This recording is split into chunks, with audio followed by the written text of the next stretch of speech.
Hello friends, good morning. നമ്മുടെ Kerala TV സീരിയലിലേക്ക് എല്ലാവർക്കും സ്വാഗതം. ഇതേ നമ്മുടെ ആദർശ് അവിടെ ഇരുന്ന് ഇങ്ങനെ എന്തൊക്കെയോ നോക്കുന്ന സമയത്ത് അനി അങ്ങോട്ടേക്ക് വന്നു. അപ്പോൾ അനി വന്നിട്ട് അനാമികയുടെ കാര്യങ്ങളൊക്കെ ഇങ്ങനെ പറയുമ്പോൾ അനാമികയെ ഇഷ്ടമല്ല എന്നുള്ള രീതിയിൽ ആദർശ് അനിയോട് സംസാരിച്ചു. ഏട്ടൻ എന്താ എപ്പോഴും ഇങ്ങനെ പറയുന്നത്? നേരത്തെ ഏട്ടൻ ഈ ഒരു രീതിയിൽ എന്നോട് സംസാരിച്ചല്ലോ. അപ്പോൾ ഏട്ടൻ എന്തിനാ എന്നെ പ്രതിയാക്കുന്നതെന്ന് ചോദിച്ചു. അല്ലടാ, അതെ, അനാമികയെ കാണാത്തത് നന്ദുവും തമ്മിൽ എന്ത് ബന്ധമാണുള്ളതെന്ന് ഞാൻ ആലോചിക്കുന്നത് എന്നിങ്ങനെ പറയുന്നു നമ്മുടെ ആദർശം. അവളെയാണല്ലോ അനാമിക അവസാനമായിട്ട് വിളിച്ചത്, അതുപോലെ അവൾ തിരിച്ചും വിളിച്ചിട്ടുണ്ട്. അപ്പോൾ വെറുതെ അവളെ സംശയിക്കല്ലേ ഏട്ടാ, മറ്റെന്തെങ്കിലും പറയാനായിട്ടായിരിക്കും അനാമിക നന്ദുവിനെ വിളിച്ചതെന്ന് പറഞ്ഞു. പിന്നെ അവൾ ആരുമായിട്ടെങ്കിലും പ്രശ്നം ഉണ്ടാക്കിയപ്പോൾ നന്ദുവിനെ മറ്റോ വിളിച്ചതായിരിക്കും എന്നും അനി പറയാം. സന്തുവിൻ്റെ സ്വഭാവം അത് ആദർശന് അറിയാവുന്നതല്ലേ. അവൾക്ക് ഒറ്റയ്ക്ക് 4-5 പേരെ തല്ലാനുള്ള കപ്പാസിറ്റിക്ക് ഉള്ളവളാണ്. അത് മനസ്സിലാക്കിയിട്ട് ചിലപ്പോൾ സഹായം തേടി വിളിച്ചതായിരിക്കും എന്നാണ് ഞാൻ പറഞ്ഞതെന്നും പറഞ്ഞിവരിങ്ങനെ സംസാരിച്ചുകൊണ്ടിരിക്കും. ആദർശിൻ്റെ ഫോണിലേക്ക് കോൾ വന്നു. അപ്പം ഞങ്ങളുടെ പോലീസുകാരനെ വിളിച്ചത്. പോലീസുകാരൻ വിളിച്ചു കഴിഞ്ഞപ്പോഴത്തേക്കും ഞങ്ങളുടെ ഡ്യൂട്ടിയും കാര്യങ്ങളെല്ലാം കഴിഞ്ഞ് ഇനി പെൺകുട്ടിയെക്കുറിച്ച് അന്വേഷിക്കാമെന്ന് ഈ പോലീസുകാരൻ പറഞ്ഞു. അന്നേരം ആ പെൺകുട്ടിയെപ്പറ്റി ഇതുവരെ ഒരു വിവരം കിട്ടിയില്ലല്ലേ സാർ എന്ന് ആദർശ് പോലീസുകാരനോട് ചോദിക്കുക. അപ്പം ഇല്ല, പിന്നെ അവിടേക്ക് വിളിക്കുകയോ മറ്റോ ചെയ്തോ എന്നറിയാനാണ് ഞാൻ വിളിച്ചത് എന്ന് ഈ പോലീസുകാരൻ പറഞ്ഞപ്പം വിളിച്ചിട്ടില്ല എന്ന് പറഞ്ഞു.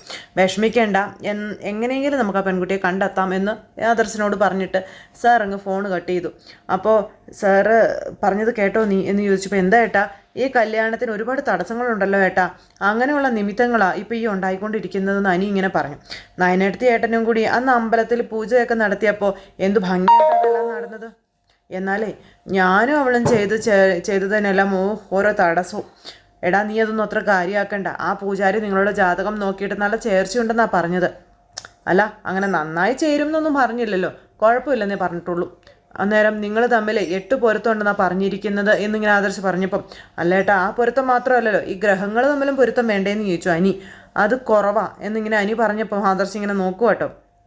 പിന്നെ മനപ്പൊരുത്തം ഉണ്ടോ എന്ന് ചോദിച്ചാൽ അതിപ്പോഴേ ഇല്ല എന്നും പറഞ്ഞു. അതൊക്കെ ഉണ്ടായിക്കോളൂ എന്ന് ആദർശിൻ്റെ വകയൊരു ഇതും കൂടി.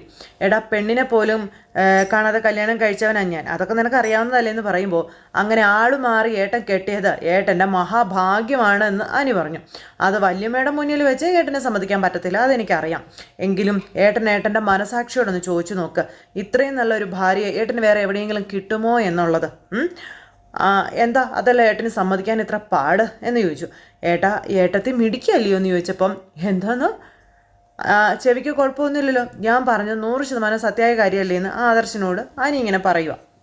ഏട്ടന് സമാധാനവും സ്നേഹവും തരുന്ന ഒരാളാണ് എൻ്റെ ഏട്ടത്തിയമ്മ എന്നും പറഞ്ഞ് നമ്മുടെ അനി ഇങ്ങനെ നേരം അതിനെക്കുറിച്ച് പറയാട്ടോ. ഏട്ടൻ്റെ ജാതകം എനിക്ക് കിട്ടിയിരുന്നെങ്കിലെന്ന് ആലോചിക്കാൻ ഞാനിപ്പോൾ. അപ്പോൾ അതെന്തിനാണെന്ന് ചോദിച്ചു. അങ്ങനെയെങ്കിൽ എനിക്കും നല്ലൊരു പെൺകുട്ടിയെ കിട്ടുമായിരുന്നല്ലോ എന്ന് അനി പറഞ്ഞു. അപ്പോൾ അനാമിക കൊള്ളില്ല എന്ന് നീതായിട്ടങ്ങ് ഉറപ്പിച്ചോ എന്ന് ചോദിച്ചു അനിയോട് ആദർശ്. എന്തോ അനാമികയുടെ കാര്യത്തിൽ എനിക്ക് ആശങ്കയുണ്ട് എന്ന് അനി പറയാം. അപ്പോൾ എടാ, പൂർണ്ണ മനസ്സോടെ ഈ വീട്ടിലുള്ളവർ അംഗീകരിച്ച പെൺകുട്ടി അനാമിക, അതുകൊണ്ട് തന്നെ അവൾക്ക് അതിൻ്റേതായ സ്നേഹവും കിട്ടും. അത് തന്നെ വലിയൊരു ആശ്വാസമല്ലേടാ എന്ന് ചോദിച്ചു. അന്നേരം എടാ ഞാനൊരു കാര്യം നിന്നോട് പറയട്ടെ എന്ന് ആദർശ. നീ പറഞ്ഞതുപോലെ എന്നോട് എനിക്കിപ്പോൾ പഴയ എതിർപ്പോ കാര്യങ്ങളോ ഒന്നും ഇല്ല. അവളെ ഞാൻ ഭാര്യയായി തന്നെ കാണുന്നുമുണ്ട്. എങ്കിലും മനസ്സമാധാനത്തോടെ എനിക്ക് അവളെ ഒന്ന് സ്നേഹിക്കാൻ പറ്റുന്നുണ്ടോടാ എന്ന് ചോദിക്കുകയാണ് ആദർശ്. പക്ഷേ നിൻ്റെയും അനാമികയുടെയും കാര്യത്തിൽ അതൊന്നും അല്ല സ്ഥിതി. എടാ, ഈ അനന്തപുരി തറവാട്ടുകാരെ അംഗീകരിച്ച ജോഡികളാണ് നിങ്ങൾ, അതിൻ്റെ ഒരു പ്രയോറിറ്റി നിങ്ങൾക്ക് എപ്പോഴും കിട്ടിയിരിക്കും എന്നും പറഞ്ഞ് അങ്ങനെ പറയണം. എടാ, ഇപ്പം അതൊന്നും അല്ല നമ്മുടെ ഇവിടുത്തെ വിഷയം. കല്യാണം അടുത്തപ്പോൾ കല്യാണ പെണ്ണിനെ കാണുന്നില്ല. എന്താ ഇത്, എന്താ സംഭവം? മുത്തച്ഛനോടും മുത്തശ്ശിയോടൊന്നും ഞാൻ ഈ വിവരം പറഞ്ഞിട്ടില്ല. വെറുതെ എന്തിനാ അവരെ നമ്മൾ ടെൻഷനാക്കുന്നത്? നമ്മളാൽ കഴിയുന്ന രീതിയിലെല്ലാം നമുക്ക് പരിശ്രമിച്ച് നോക്കണം. എങ്ങനെയെങ്കിലും അനാമികയെ കണ്ടുപിടിക്കണമെന്ന് ആദർശ് അനിയോട് പറഞ്ഞിട്ട് ഇങ്ങനെ പോകുമ്പോൾ അവളെ കണ്ടുപിടിച്ചാലും ഇല്ലെങ്കിലും ഈ വിവാഹം നടക്കണോ വേണ്ടയോ എന്നുള്ളത് ദൈവത്തിൻ്റെ തീരുമാനമാണെന്ന് ഞാൻ പറയുന്നു. അനി ഇങ്ങനെ മനസ്സിൽ പറയുന്നു.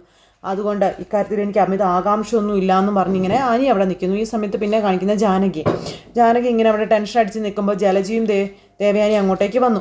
ആ കൊച്ചിനെക്കുറിച്ച് എന്തെങ്കിലും വിവരം കിട്ടിയോ എന്ന് ചോദിച്ചു. അപ്പോൾ ഇല്ല എന്ന് പറഞ്ഞു.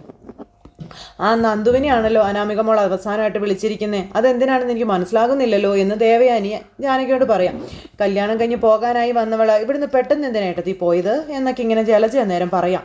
അപ്പോൾ ആർക്കറിയാം ഇതിൻ്റെയൊക്കെ മനസ്സിൽ എന്താണെന്ന് പറഞ്ഞുകൊണ്ടിരിക്കുമ്പോൾ നമ്മുടെ കനകം അങ്ങോട്ടേക്ക് വന്നു. ഇവരുടെ സംസാരം കേട്ട്.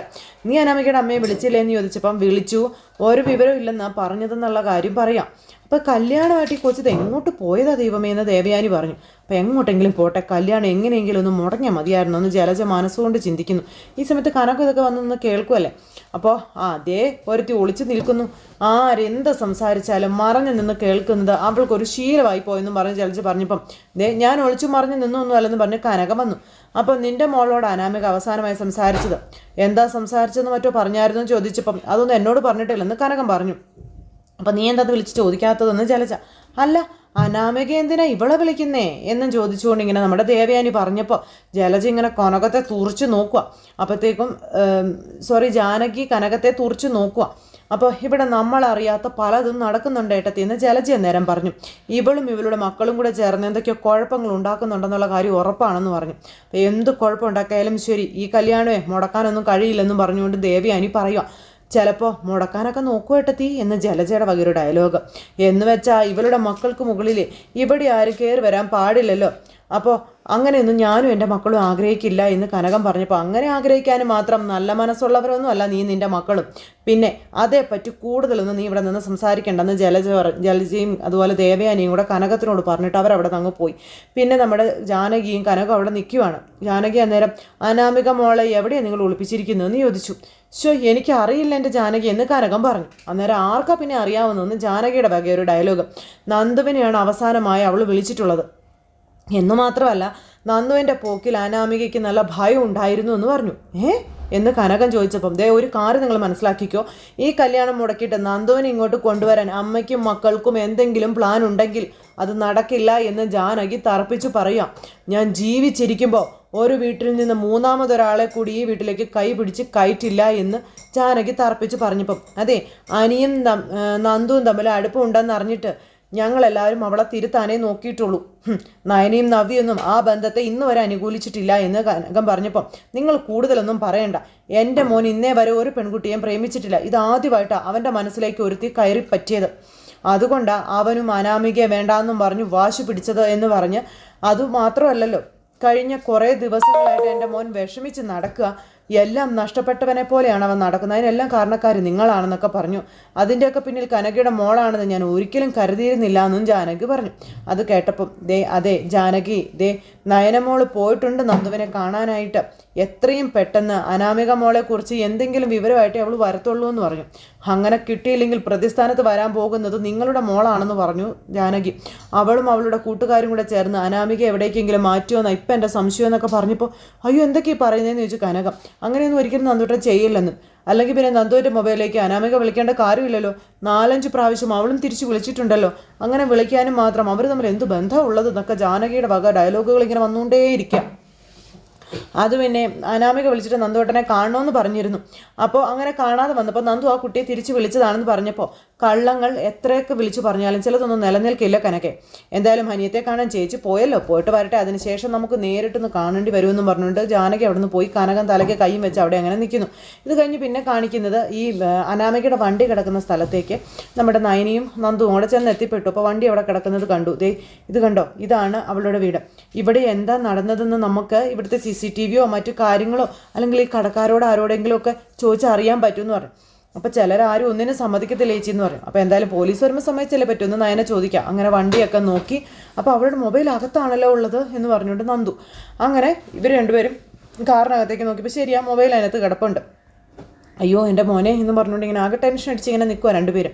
എന്നിട്ട് തൊട്ടടുത്തുള്ളൊരു വീടാട്ടോ. അപ്പോൾ കടയുടെ കാലും തൊട്ടരികിലുള്ളതൊരു വീടാണ്. ഇവർ രണ്ടുപേരും കൂടെ വീട്ടിലേക്ക് ചെന്നു. അപ്പോൾ വാതിൽ കോളിംഗ് ബെൽ അടിച്ചു. വാതിൽ വന്നൊരു ചേച്ചി തുറന്നപ്പോൾ ആരാ എന്താണെന്നൊക്കെ ചോദിച്ചു. ചേച്ചി അത് പിന്നെ ഒരു സഹായം വേണമായിരുന്നു എന്ന് പറഞ്ഞു. അപ്പോൾ എന്ത് സഹായമാണെന്ന് ചേച്ചി ചോദിക്കുക. ഈ വീടിൻ്റെ മുമ്പിൽ ഒരു കാർ പാർക്ക് ചെയ്തിട്ടുണ്ടല്ലോ, അത് ഡ്രൈവ് ചെയ്ത് വന്നത് എൻ്റെ ഒരു അനിയത്തിയാണ്. അവളെ ഇപ്പം കാണുന്നില്ല എന്ന് പറഞ്ഞു നമ്മുടെ നയന. അപ്പോൾ ഈ ചേച്ചി ഇങ്ങനെ നോക്കുക കേട്ടോ. ഇവിടെ ക്യാമറ ഉണ്ടല്ലോ, അതിലെന്തെങ്കിലും അവളുടെ ദൃശ്യങ്ങളുണ്ടോ എന്ന് അറിയാനാണ് ഞങ്ങൾ വന്നത് എന്ന് നമ്മുടെ നയന പറഞ്ഞപ്പോൾ നിങ്ങൾ എവിടെ നിന്നാന്ന് ചോദിച്ചു. അപ്പം ഞാൻ അനന്തപുരിയിലെ അനന്തമൂർത്തി സാറിൻ്റെ കൊച്ചുമോളാണ്, ഇതെൻ്റെ അനിയത്തിയാണെന്നൊക്കെ പറഞ്ഞു. അത് എനിക്കൊരു പരിചയമുള്ളതുപോലെ തോന്നിയത്. ഇടയ്ക്ക് ചാനലിലെ കുട്ടിയെക്കുറിച്ചൊരു വാർത്തയൊക്കെ വന്നിരുന്നല്ലോ അല്ലേ എന്നാ ചേച്ചി പറഞ്ഞപ്പോൾ അതേന്ന് പറഞ്ഞു. കാണാതെ പോയെന്ന് പറഞ്ഞ സ്വന്തം അനിയത്തിയാണോന്ന് ചോദിച്ചു. അപ്പോൾ എൻ്റെ ഹസ്ബൻഡിൻ്റെ അനിയൻ വിവാഹം കഴിക്കാൻ പോകുന്നത് ആ കുട്ടിയാണ്. ആണോ, വരൂ, ഭാഗത്തേക്ക് അമ്മന്ന് നോക്കിക്കോളാൻ പറഞ്ഞു. അങ്ങനെ നമ്മുടെ നയന CCTV നോക്കുന്നു. CCTV നോക്കിയപ്പോൾ നമ്മുടെ നയന കണ്ട കാഴ്ചകൾ ഞെട്ടിക്കുന്നതാണ്. അതുപോലെ നന്ദു അനാമികയെ കാണാനായിട്ട് വന്ന സമയത്താണ് ഇതൊക്കെ കാണുന്നതും കേൾക്കുന്നതും.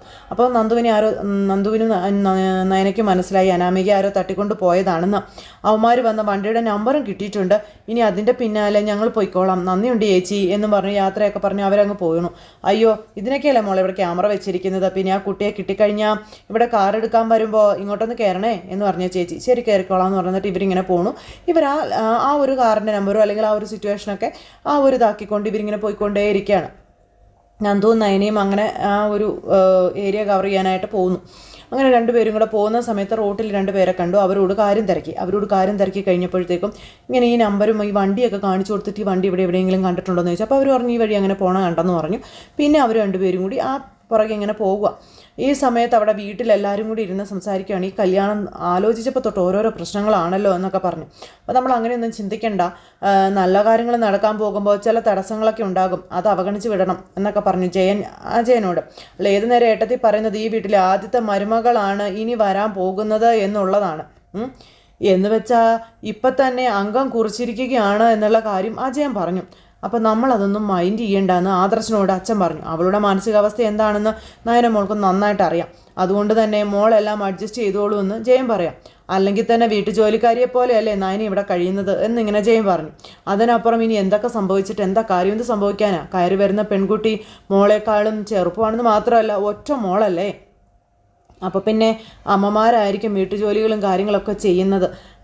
അങ്ങനെയുള്ള പെൺകുട്ടിയും വീടിനകത്ത് എന്തെങ്കിലും ജോലി ചെയ്യുമെന്നുള്ള ചിന്തയൊന്നും വേണ്ട. ആ പ്രതീക്ഷയോടെ നമ്മളാരും മുന്നോട്ട് പോവുകയും വേണ്ട എന്ന് ജയൻ ഇങ്ങനെ ഇരുന്ന് അജയനോടും അതുപോലെ നമ്മുടെ ആദർശനോടും പറഞ്ഞു. അജയൻ്റെ ഉള്ളിൽ കിടന്നിങ്ങനെ പഠിച്ചുകൊണ്ടിരിക്കുക. ആ സമയത്ത് നമ്മുടെ അനി അങ്ങോട്ടേക്ക് വന്നു. എടാ മോനെ, അനാമിക വിളിക്കുകയോ മറ്റോ ചെയ്തു എന്നും ചോദിച്ചു. എടാ നീ അങ്ങോട്ട് വിളിച്ചില്ലേ എന്ന് ചോദിച്ചപ്പം ഇല്ല എന്ന് അനി പറഞ്ഞു. അത് കൊള്ളാം, നിന്റെ പെണ്ണിനെല്ലേടാ കാണാതായിരിക്കുന്നതെന്ന് ചോദിച്ചപ്പം അല്ല ഏട്ടൻ വിളിച്ചായിരുന്നല്ലോ, എന്നിട്ട് കിട്ടുന്നില്ലെന്നല്ലേ പറഞ്ഞതെന്ന് അനി ചോദിച്ചപ്പോൾ എടാ റിങ് ഉണ്ട് പക്ഷെ എടുക്കുന്നില്ല എന്ന് പറഞ്ഞു ആദർശ്. ഇനി CM വരുന്നതുകൊണ്ട് പോലീസുകാരെല്ലാവരും അതിൻ്റെ പിന്നാലെയാണെന്നും എങ്കിലും ആ SI എന്തെങ്കിലും വിവരം കിട്ടിയാൽ വിളിക്കാതിരിക്കില്ല എന്നും നമ്മുടെ ആദർശ് പറഞ്ഞു. അങ്ങനെയാണെങ്കിൽ നമ്മുടെ ഭാഗത്തു നിന്നൊരു അന്വേഷണം നടത്തണ്ടേ എന്ന് ചോദിക്കുകയാണേ. ഇത് കേട്ട് കഴിഞ്ഞപ്പോൾ അല്ല ഇനി അവൾക്ക് മറ്റാരോടെങ്കിലും ഇഷ്ടം കാണുമായിരിക്കോ എന്ന് അനി ഇങ്ങനെ ചോദിക്കുക. അപ്പോഴത്തേക്കും ഇവർക്ക് ദേഷ്യം വന്നു. അതെന്താണ് നീ അങ്ങനെ പറഞ്ഞു എന്ന് അന്നേരം അച്ഛൻ ചോദിച്ചു. അല്ല, ഈ നേരത്തെ അവളെ കാണാതായതുകൊണ്ടാണ് എന്ന് പറഞ്ഞപ്പം ഇതുവരെ അനാമികയെക്കുറിച്ച് നല്ലൊരു വാക്ക് പോലും നീ പറഞ്ഞിട്ടില്ല. അവളുമായിട്ടുള്ള കല്യാണത്തിന് ഇവൻ ഇപ്പോഴും എതിർത്തുകൊണ്ടിരിക്കുകയാണെന്ന് പറഞ്ഞു നമ്മുടെ ആദർശ് പറഞ്ഞപ്പോൾ ആരായിട്ട് അങ്ങനെ പറഞ്ഞത്? ഞാൻ അവളെ വിളിക്കാൻ കാണുകയൊക്കെ ചെയ്യുന്നുണ്ടല്ലോ, എങ്കിലും നിനക്ക് വല്ല താല്പര്യമൊന്നും ഇല്ലല്ലോ എന്ന് അജയൻ അനിയോട് പറഞ്ഞു. പക്ഷെ എന്താണെന്ന് അറിയില്ല, ഇപ്പോൾ പഴയതിനേക്കാളും താല്പര്യം നിൻ്റെ അമ്മയ്ക്ക് അനാമികയെ എന്ന് പറഞ്ഞുകൊണ്ട് ഇങ്ങനെ പറയുന്നു അജയൻ. അതുകൊണ്ട് ഇനി അവളല്ലാതെ മറ്റൊരു മരുമകൾ ഉണ്ടാവില്ലെന്നാണ് നിൻ്റെ അമ്മ തറപ്പിച്ചു പറയുന്നതെന്നും അജയൻ ഇങ്ങനെ മകനോട് പറഞ്ഞു. എന്ന് വെച്ച് ഇവൻ പറയുന്നത് പോലെ ആ കുട്ടി എന്തെങ്കിലും അബദ്ധം കാണിച്ചിട്ടുണ്ടെങ്കിൽ നമുക്കിപ്പോൾ എന്ത് ചെയ്യാൻ പറ്റുമോ അജയ എന്ന് ജയൻ. അതും ശരിയേട്ടാ, അപ്പം അങ്ങനെയൊന്നും സംഭവിക്കില്ല. ഇവൻ അനാമികയോട് വലിയ താല്പര്യമൊന്നും ഇല്ലെങ്കിലും ആ കുട്ടിക്ക് അങ്ങനെയൊന്നും അല്ല. ഇവനെന്ന് വെച്ചാൽ ജീവനാ. അവൾക്കും അവൻ്റെ കുടുംബത്തിനും അതുപോലെ നമ്മുടെ കുടുംബമായിട്ട് ഒന്നിക്കണമെന്ന് ഒരുപാട് ആഗ്രഹമുണ്ട്. അതുകൊണ്ട് അവർ ആ ഒരു രീതിയിലൊന്നും ചിന്തിക്കില്ല എന്ന് പറഞ്ഞു. ഇതുപോലെ ഇങ്ങനെ മാറി നിൽക്കാതെ നീ എവിടെയെങ്കിലും പോയി അവളെ അന്വേഷിക്കാൻ പറഞ്ഞു. ഇത് എന്തായിട്ട് ഇങ്ങനെയൊക്കെ പറയുന്നത്? ഞാൻ എവിടെ പോയി അവളെ അന്വേഷിക്കാനാണെന്ന് അനി ചോദിക്കാം. അത് ഞാൻ അവൾ വരലേന്ന് പ്രാർത്ഥിച്ചുകൊണ്ട് അവിടെ നിൽക്കുന്നു. ഈ സമയത്ത് പിന്നെ ഈ വണ്ടി നമ്പർ കാണിച്ച് നമ്മുടെ നയനിയും അതുപോലെ നന്ദുവും കൂടി ഇവരെ അന്വേഷിച്ച് പോകുന്നു. ഈ സമയത്താണ് നന്ദു യാദൃശികമായിട്ട് നോക്കുമ്പോൾ ആ കാർ അതിലെ പോണ കണ്ട. പിന്നെ ആ കാറിനെ ഫോളോ ചെയ്ത് ഇവർ പോവുക. ഈ സമയത്ത് അനാമികയുടെ അച്ഛനും അമ്മയും കൂടി അവിടെ ഇരുന്ന് ഇങ്ങനെ തലയ്ക്ക് വട്ട് പിടിക്കുക. ചോദിക്കേണ്ടവരോട് എല്ലാവരോടും ചോദിച്ചു, എല്ലാവരും കൈമലർത്തുകയാണെന്നൊക്കെ പറഞ്ഞു. അപ്പോൾ എല്ലാന്ന് വെച്ചാൽ എല്ലാവർക്കും കൊടുക്കാനുണ്ടല്ലോ, മൊത്തത്തിലങ്ങ് മുങ്ങിത്താണില്ലേ എന്നൊക്കെ ചോദിക്കുക ഭാര്യ. രേവതി മോളെ ഒരുത്തൻ തട്ടിക്കൊണ്ട് പോയതിൻ്റെ ആദ്യയിലിരിക്കുന്നവനാണ് ഞാൻ, അതിൻ്റെ കൂടെ നീയും എന്നെ വെറുതെ വിഷമിപ്പിക്കരുതെന്ന് പറഞ്ഞു. എൻ്റെ മോൾ എവിടെയാണെന്ന് അറിയില്ല, ഉപേന്ദ്രനാണെങ്കിൽ കണ്ണി ചോരയില്ലാത്ത ഒരുത്തനാണെന്ന് പറഞ്ഞ് രേവതി. ഇനി പോയ പോലെ മോള് തിരിച്ചു വരുമെന്ന് എന്തോ ഉറപ്പ് എന്നൊക്കെ ഇങ്ങനെ ചോദിച്ചിട്ട് പേടിക്കുക കേട്ടോ. നാളെ കല്യാണം കഴിക്കേണ്ട പെണ്ണാ, കല്യാണം കഴിഞ്ഞിട്ട് ഇതൊക്കെ സംഭവിച്ചെങ്കിൽ കുഴപ്പമില്ലായിരുന്നു എന്ന് പറഞ്ഞപ്പം കല്യാണം കഴിഞ്ഞതിന് ശേഷം മോളെ തട്ടിക്കൊണ്ട് പോയാൽ ഇതിനേക്കാളും കുഴപ്പമല്ലേ? അപ്പോൾ ഇപ്പം എന്താ കുഴപ്പമില്ലേ എന്ന് അമ്മ അച്ഛനോട് ചോദിക്കുന്നു. എൻ്റെ രേവതി, നീ കുറേ നേരമായിട്ട് എന്നെ ഇങ്ങനെ അലട്ടിക്കൊണ്ടിരിക്കുക. നമ്മൾ തമ്മിൽ ഇങ്ങനെ തർക്കിക്കുകയും വഴക്ക് കൂടുകയും ചെയ്തിട്ട് എന്താ പ്രയോജനം? ഒരു പ്രയോജനവും ഇല്ല. നിൻ്റെ മുന്നിൽ വെച്ച് ഞാൻ 4-5 പേരെ വിളിച്ചില്ലേ, എങ്ങനെയെങ്കിലും പൈസ സംഘടിപ്പിക്കാനും നോക്കിയില്ലേ, കിട്ടാത്തതിനിപ്പോൾ ഞാനെന്ത് ചെയ്യാൻ ചോദിച്ചുകൊണ്ട് അയാൾ ദേഷ്യപ്പെട്ടു. ഇനിയിപ്പോൾ ഒറ്റ മാർഗമേ ഉള്ളൂ, ആ സ്വർണത്തിന് വേണ്ടി കരുതി വെച്ചിരിക്കുന്ന കാശെടുത്ത് അയാൾക്ക് കൊടുക്കാം. പിന്നെ സ്വർണത്തിന് നമ്മൾ എന്ത് ചെയ്യുമെന്ന് ചോദിച്ചപ്പം എൻ്റെ മനുഷ്യ പെണ്ണുണ്ടെങ്കിലല്ലേ സ്വർണത്തിൻ്റെ ആവശ്യമുള്ളൂ എന്ന് രേവതി പറയാം. നമ്മുടെ മോള് തിരിച്ചു വന്നില്ലെങ്കിലോ? തിരിച്ചു വരുമ്പോൾ കല്യാണം നടക്കണ്ടേ രേവതി? എൻ്റെ വേണുവേട്ടാ, കല്യാണത്തിന് കുറച്ച് സ്വർണ്ണം ഇട്ടിട്ട് ബാക്കിയൊക്കെ മായം കലർത്തിയാലും കുഴപ്പമൊന്നുമില്ല എന്ന് പറഞ്ഞു ഭാര്യ. അപ്പം നീ എന്തൊക്കെയാണ് രേവതി ഈ പറയുന്നേ? സ്വർണത്തിൽ മുങ്ങിക്കുളിക്കുന്നവരുടെ അടുത്തിലേക്കാണ് നമ്മൾ മായം കലർന്ന സ്വർണ്ണമായിട്ട് കയറി ചെല്ലുന്നത്. നടക്കുമെന്ന് നിനക്ക് തോന്നുന്നുണ്ടോ? ഒറ്റ നോട്ടത്തിൽ തന്നെ അവരെല്ലാം കണ്ടുപിടിച്ചിരിക്കും. ഇങ്ങനെ പറഞ്ഞുകൊണ്ടിരുന്ന എന്ത് ചെയ്യാനാ? എൻ്റെ കുഞ്ഞിനെക്കുറിച്ച് ഓർത്തിട്ട് എനിക്കൊരു സമാധാനം ഇല്ലെന്ന് പറഞ്ഞുകൊണ്ട് ഭാര്യ പറയുന്നു. അപ്പോൾ ആദർശ് SIയോട് പറഞ്ഞിട്ടുണ്ടെങ്കിൽ അതോടുകൂടി എല്ലാം പോയി, എല്ലാം കുളവാകുന്ന ലക്ഷണമാണെന്ന് പറഞ്ഞുകൊണ്ട് അമ്മയും അച്ഛനോട് ഇങ്ങനെ നിൽക്കുന്നു. ഈ കല്യാണം നടന്നില്ലെങ്കിൽ അവൾ വില കടുങ്ങുകയും ചെയ്യും. അവൾക്ക് അത്രയ്ക്ക് ഇഷ്ടമായിരുന്നു അനിയൻ. അവനോട്ട് എവിടെയെങ്കിലുമൊക്കെ പോയി പൂജയും വഴിപാടും നടത്തി കാണും.